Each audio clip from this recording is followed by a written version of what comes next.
stories of Genesis. Tonight, we continue with the story of Abraham.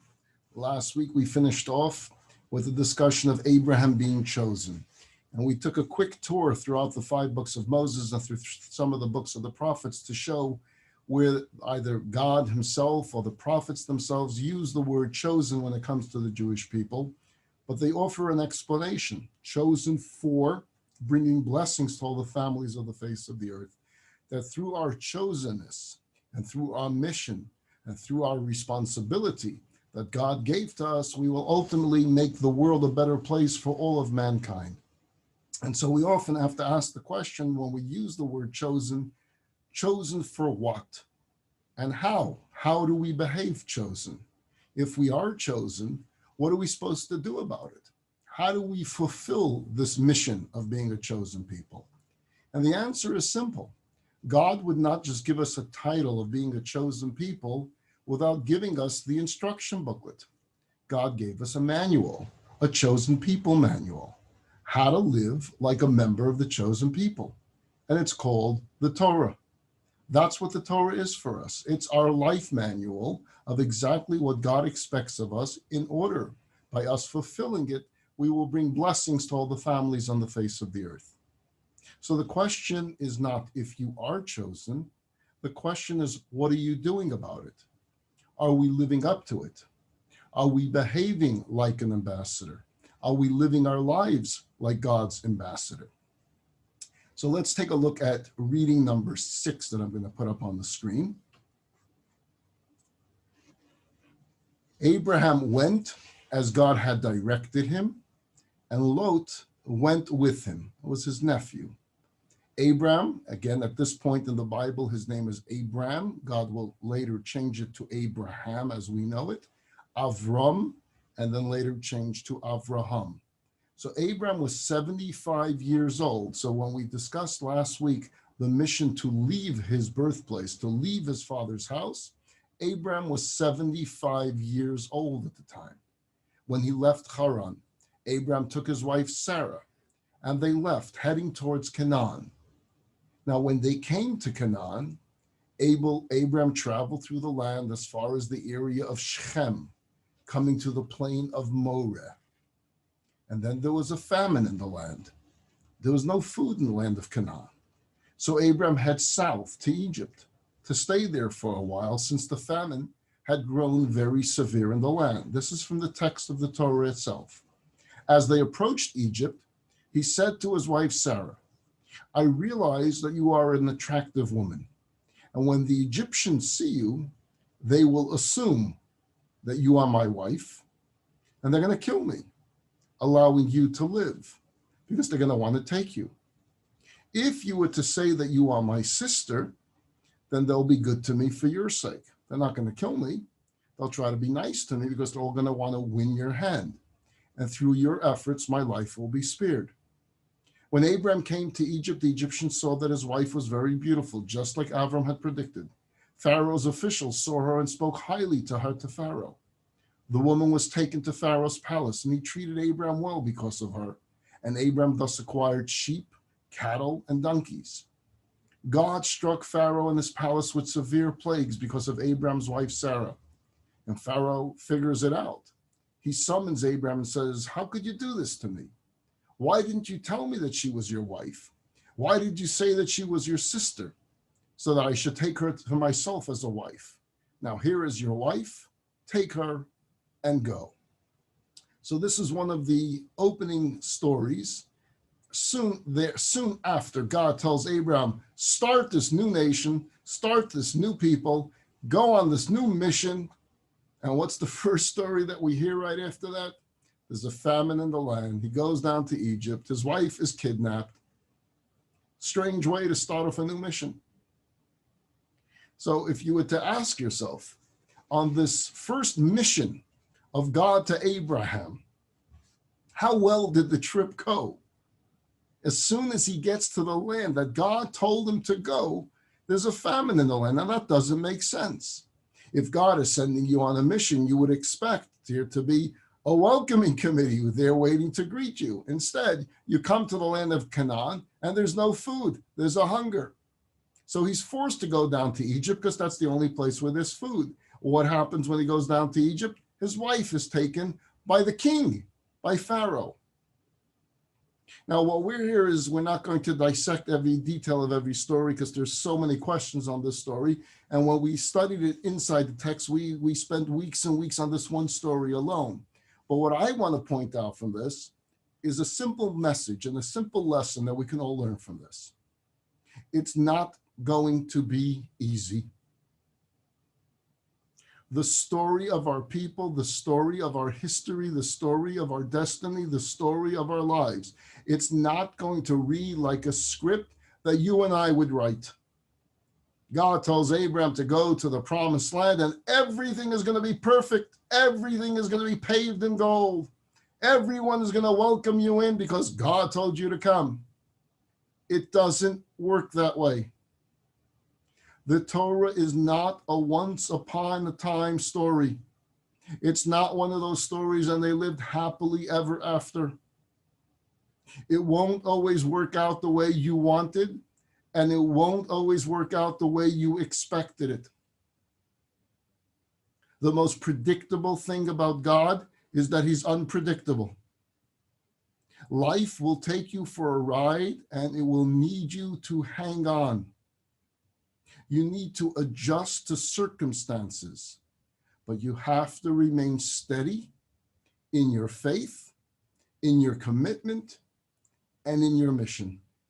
That although it's not following the script that you and I would think, there is a script writer who's smarter than us, who has a more global mission than us, who's thinking more, not just today, but future history as well.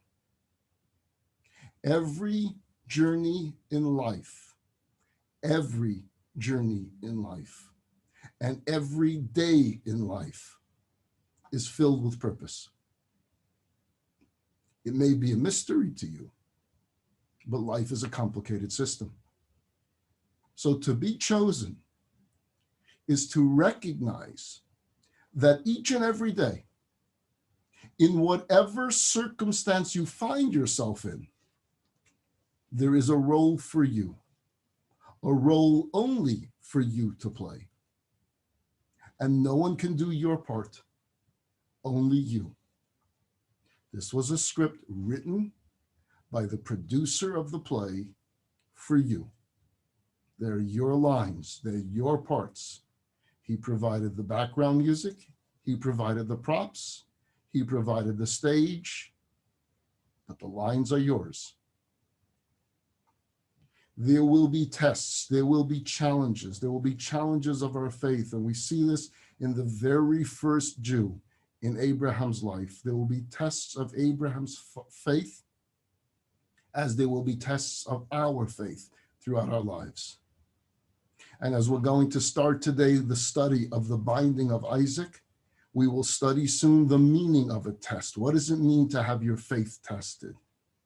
But clearly we must accept this aspect of our faith, that not all is clear and not all is understood. Bad things seem to happen to good people, and it shakes us to the core.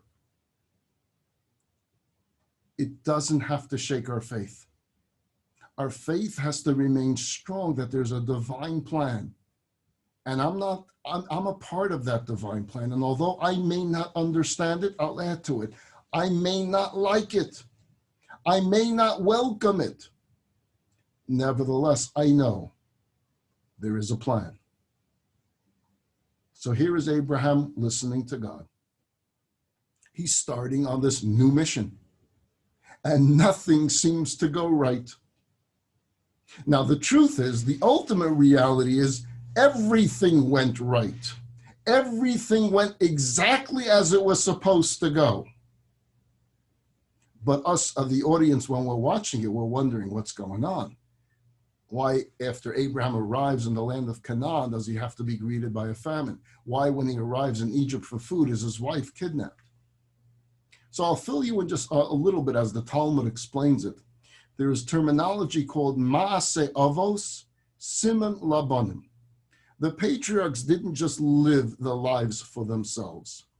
But everything that the patriarchs and the matriarchs lived out in their lives was actually a microcosm for what was going to take place for their descendants, for the Jewish people throughout history. So as they're playing it out in small ways, they're actually building into the destiny of the world and the destiny of the Jewish people outcomes that would be needed later on. So they're pushing buttons without even knowing that they're pushing buttons for their descendants, for their children, for their grandchildren. Abraham was playing out in a miniature way what would be played out in a larger way by his descendants. He was paving the way for history to unfold. That's the way God led the lives of the patriarchs and matriarchs. They're not just the bubbies and zadies of the Jewish people, but they actually built the destiny of the Jewish people. Abraham was charting the course. He was living in this microcosm. Think about it. He journeys to Egypt. Why? Because of a famine. Let's jump to the very end of the book of Genesis. The 12 tribes. What will bring them to Egypt? A famine, right? The brothers of Joseph, there's no food in the land of Canaan, so they have to go down to Egypt. That's where they'll be reunited with Joseph. But ultimately, their journey to Egypt was because of a famine. The same reason Abraham went down to Egypt. They will be in exile in Egypt, just like Sarah was kidnapped by whom? By the Pharaoh.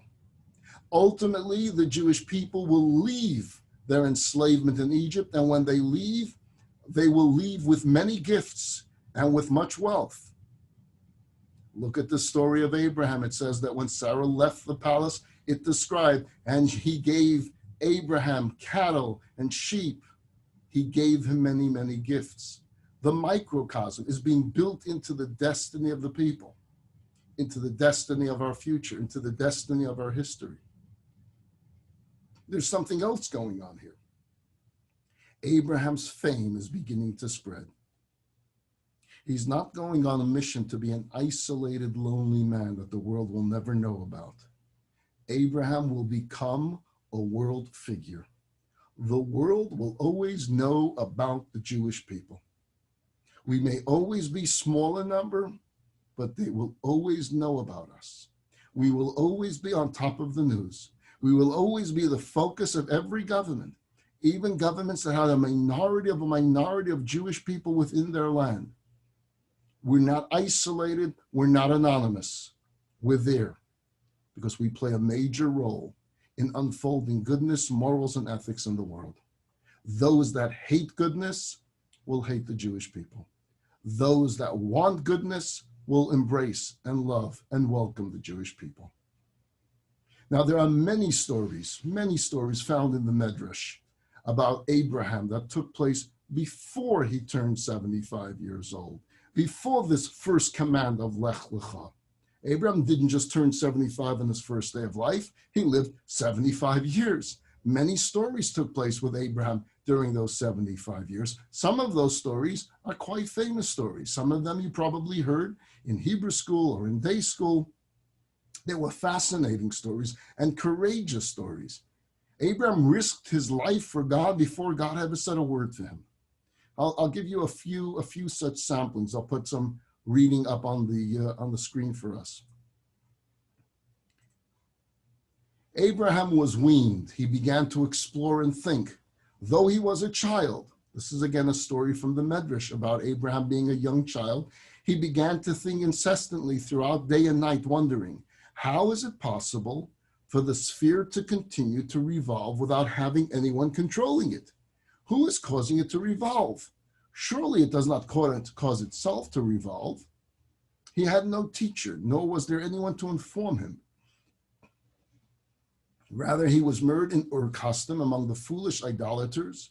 His father and mother and all the people around him were idol worshippers, and he would worship with them. However, his heart was exploring and gaining understanding. Ultimately, he appreciated the way of truth, and understood the path of righteousness through his accurate comprehension. He realized that there was one God who controlled the sphere, that he created everything, and that there is no other God among all the other entities. He knew that the entire world was making a mistake. What caused them to err was their service of the stars and images, which made them lost awareness of the truth. Abraham was 40 years old when he became aware of his creator, when he recognized and knew him. He began to formulate replies to the inhabitants of Ur Kasdim and debate with them, telling them that they were not following a proper path. He broke their idols and began to teach the people that it is fitting to serve only the God of the world. To him alone is it fitting to bow down, to sacrifice, and to offer libations, so that the people of the future generations would recognize him. Conversely, it is fitting to destroy and break all the images, lest all the people err concerning them, like the people thought there are no gods besides these images. When he overcame them through the strength of his arguments, the king desired to kill him. We spoke a little bit about the king last week, King Nimrod. He was saved through a miracle and left for Haran. There he began to call in a loud voice to all people and inform them that there is one God in the entire world, and it is proper to serve him. He would go out and call to the people, gather them in city after city and country after country, until he came to the land of Canaan, proclaiming God's existence the entire time, as Genesis 21:33 stages, and he called there in the name of the Lord, the eternal God. When the people would gather around him and ask him about his statements, he would explain to them, to each one of them, according to their understanding, until they turned to the path of truth. Ultimately, thousands and myriads gathered around him. These are the men of the house of Abraham. He planted in their hearts the great fundamental principle, composed text about it, and taught it to Isaac, his son. Isaac also taught others and turned their hearts to God. He also taught Jacob and appointed him as a teacher. Reading number 9, said Rav, our father Abraham was imprisoned for 10 years because of his belief, 3 years in Kuta and 7 in Kard. Reading number 10, Abraham's father Terach was a dealer in idols. One day Terach had to go out for a while and asked Abraham to tend the business. Abraham, who recognized God when he was a young child, asked the first customer how old he was. The customer responded that he was 60 years old. Abraham then asked him whether he thought it was appropriate for a 60-year-old man to bow down to an idol that was only a day old. When the man heard this, he left the store in embarrassment. Once a woman came to the store and asked to feed the idols some flour. He took the flour and then grabbed a hammer and smashed all the idols except for the largest. When he finished, he put the hammer in the hand of the one remaining idol. Terach, hearing the commotion, came running. Seeing the wreckage, he demanded to know what happened. Abraham answered innocently, the small idols took food before the big one. He was angered by their lack of manners and shattered them all.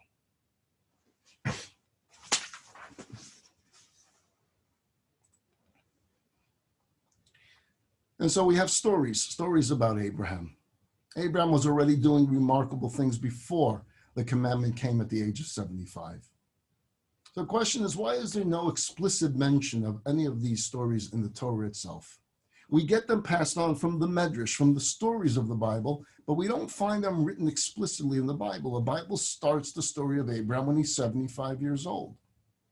Why only the stories that took place after he turned 75? What about the stories before he was 75? And one answer on this is that what took place prior to 75, prior to the instruction of God saying, leave this place and go to the land that I will show you, was really a story about man in search of God and spirituality. Obviously very holy, obviously very important. It was about man's personal growth.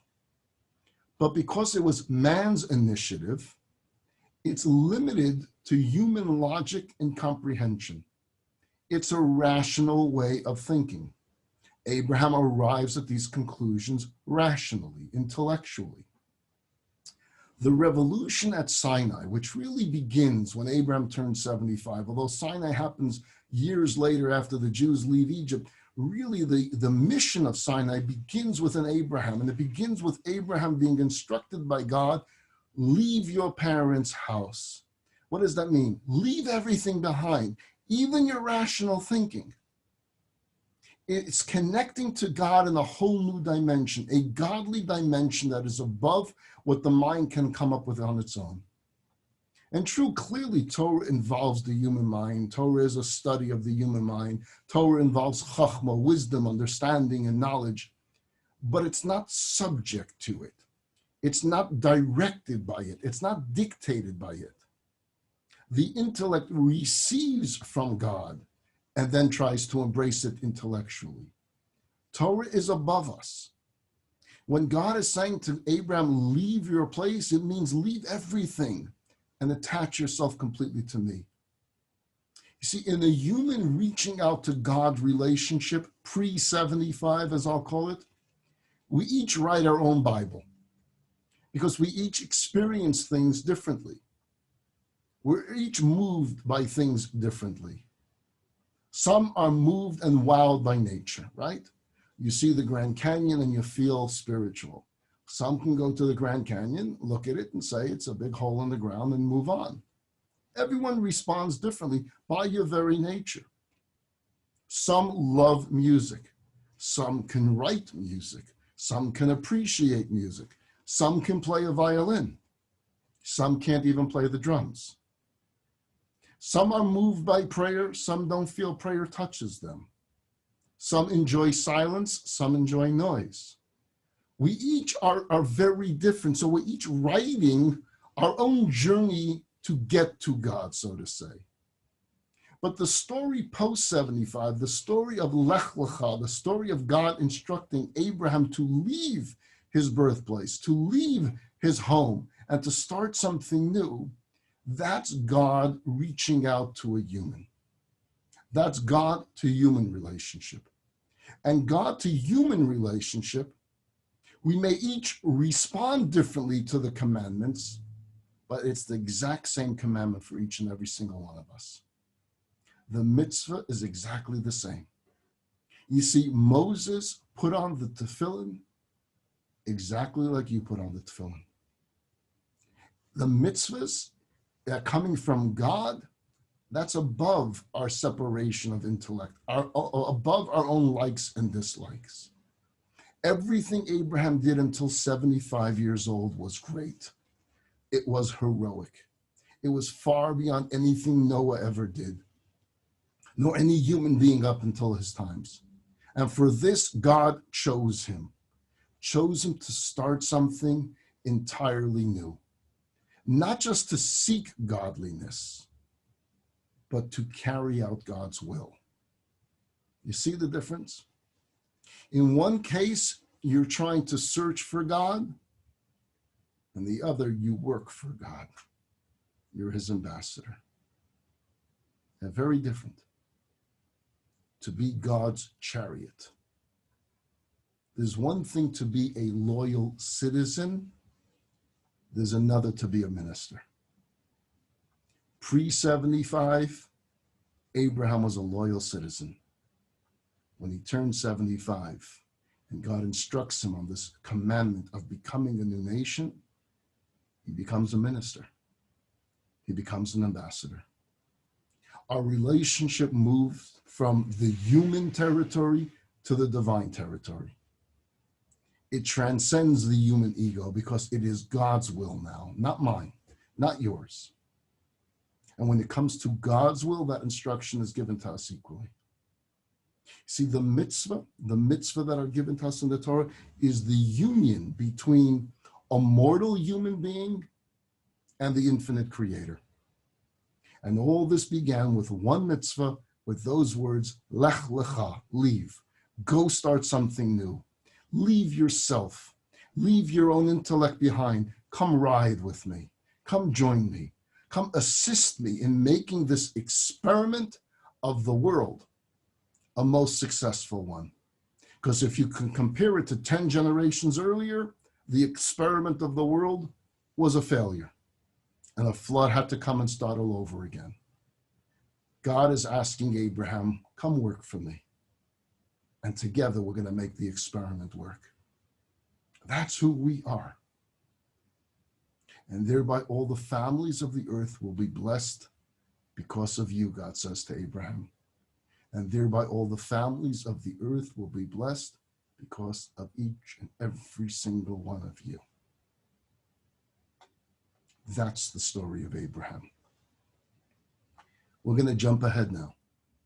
And we're going to take on one of the most difficult stories of the Bible to comprehend.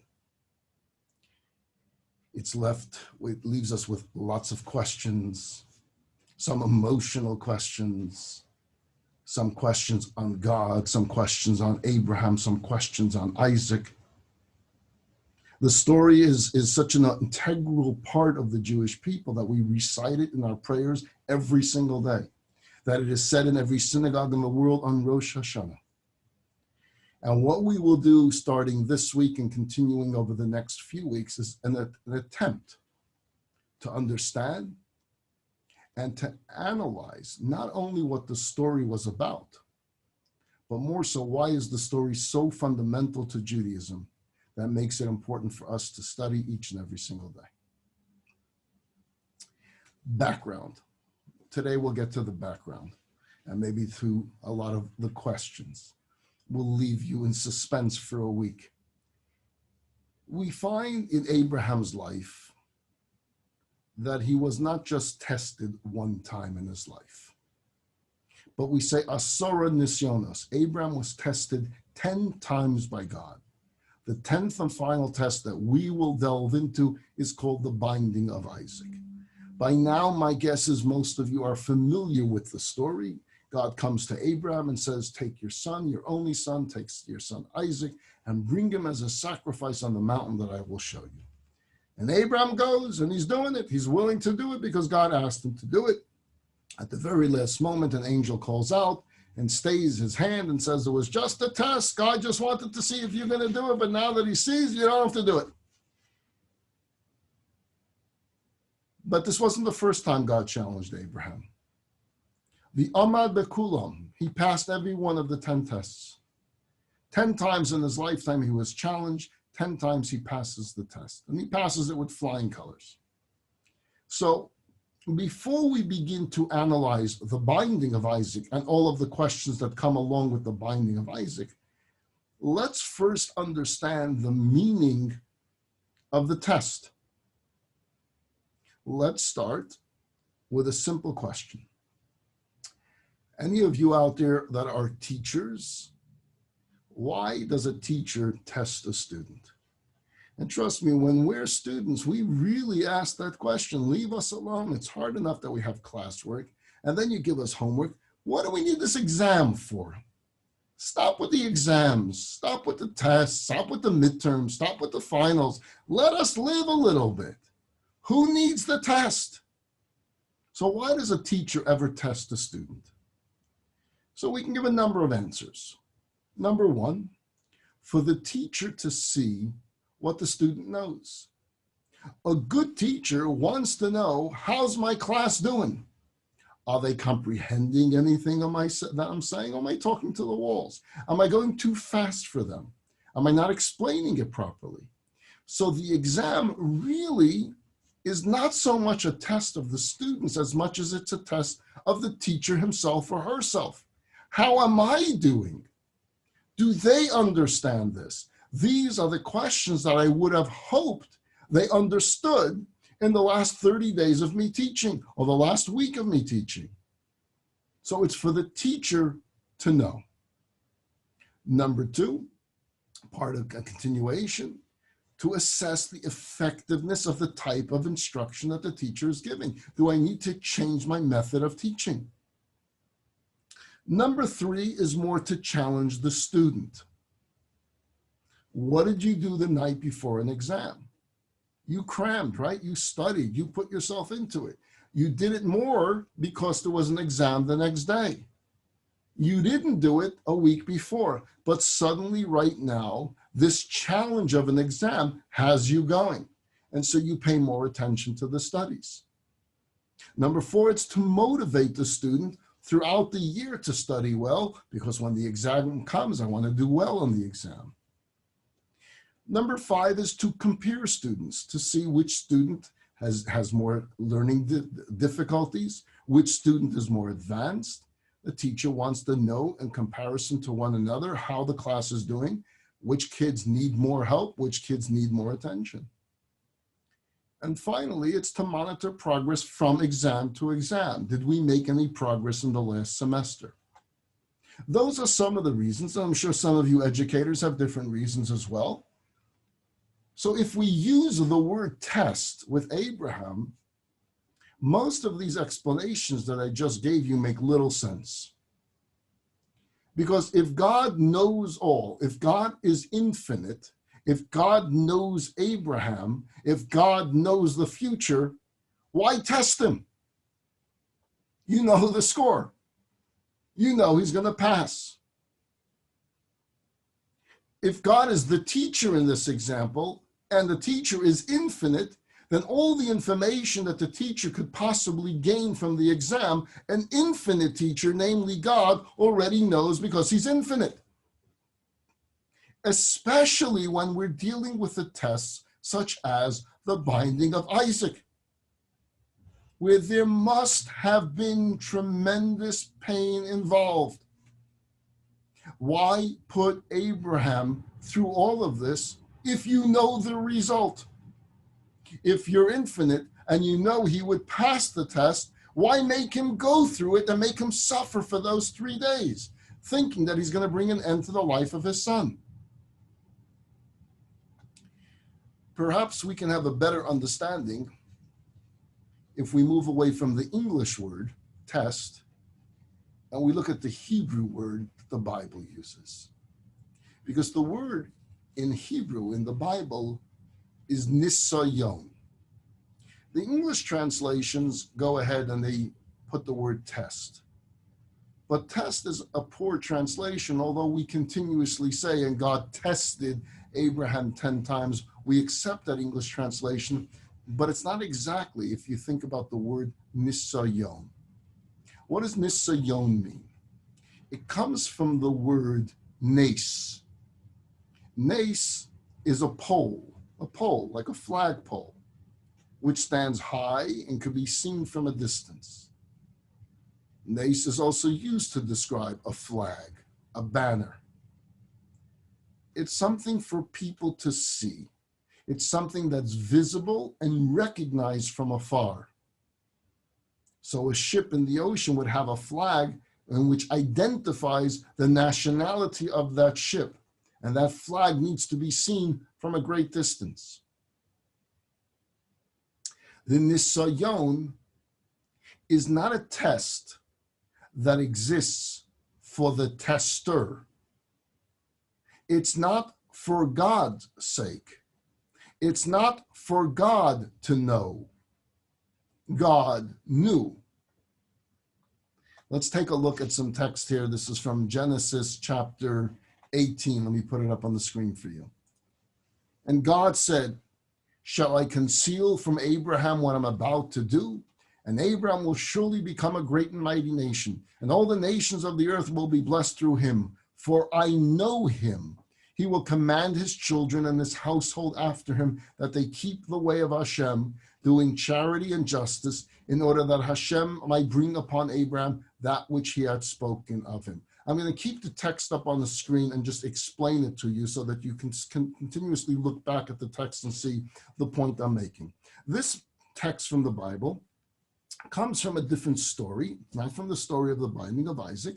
It comes from the story where God decides he's going to destroy the cities of Sodom and Amorah. These were cities that were wicked. These were cities that were evil. And he didn't need to destroy the whole world like he did in the times of Noah. But here he's going to handpick particular cities and wipe those cities out because their wickedness had reached a point of such evil like we had in the times of Noah of no return. The wickedness here was of no return. They built a wall around the city so that no stranger could come in. If anyone was ever caught feeding a stranger, it would be a death penalty to them. And when God saw laws that are being enacted by a government, so to say, laws against charity, against kindness, against giving to others, God said this society cannot survive. He destroys it in such a way that it's destroyed until this very day. That becomes the Dead Sea, so that nothing will ever grow there again. But prior to this destruction, God talks to himself in the Bible. It's very, very unique that God is sharing with us, the audience, what he was saying to himself. And that's the paragraph you have up on your screen. Shall I conceal from Abraham what I'm about to do? I'm about to destroy some parts of the land of Canaan, and I haven't told Abraham that I'm going to do it. That's not right of me, God is saying to himself, but recording it for us to know that he's saying it. Why is it not right? Because Abraham is such a great individual. He's going to build this great and mighty nation. And then he continues, once he's praising Abraham, to pour on the praise. All the nations of the earth will be blessed through him. We're going to be successful at it. Well, ultimately, the chosen people is going to bring blessings to all the families of the earth. And then God says, I know him, for I know him. God's saying this about a human being. I know the guy, and I know that he will command his children and his household after him, that they keep the way of God, doing charity and justice, in order that God might bring upon Abraham that which he has spoken of him. So because Abraham is so great, and because Abraham is so loyal, and because Abraham is going to do everything I'm asking of him, I owe him. I owe him the respect of letting him know what I'm about to do. And so then the next chapter begins, that God shares with Abraham what he's about to do. Abraham doesn't accept it. Abraham says, God, how could you do such a thing? How could you wipe out cities? Maybe there's some righteous people there. And the negotiations will begin. Abraham will say, if there's 50 righteous people, don't destroy the cities. God says, okay. What about 45? Okay. What about 40? What about 30? What about 20? What about 10? Ultimately, there were no righteous people at all, and the cities were destroyed. But again, we see from Abraham his attempt, his desire to try to save people.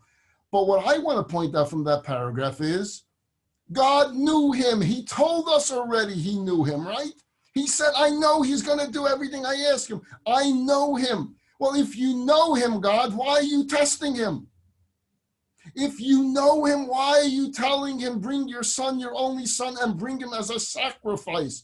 For 3 days, Abraham is walking with a son that he loves so much, thinking that he's going to have to sacrifice him. Why put him through this? You know him. You told us you know him, which means you know he's going to do it. If you know he's going to do it, why make him do it at all? If the teacher knows this student is getting a 75, this student is getting an 82, this student is getting a 9, if the teacher was infinite and the teacher would know, you don't have to go through the motions. You already have that information. God has that information. God already revealed to us before the story of the binding of Isaac. He reveals to the students of the Bible how he felt about Abraham before the story of the binding of Isaac takes place. I know that he's the real thing. I know that he will pass this on to his children. I know that the world will be blessed because of him. If you know, why do you need to test him? You get the question? That's the opening question of the story of the binding of Isaac. Before we get into the details, that's the big question. Why put him through it?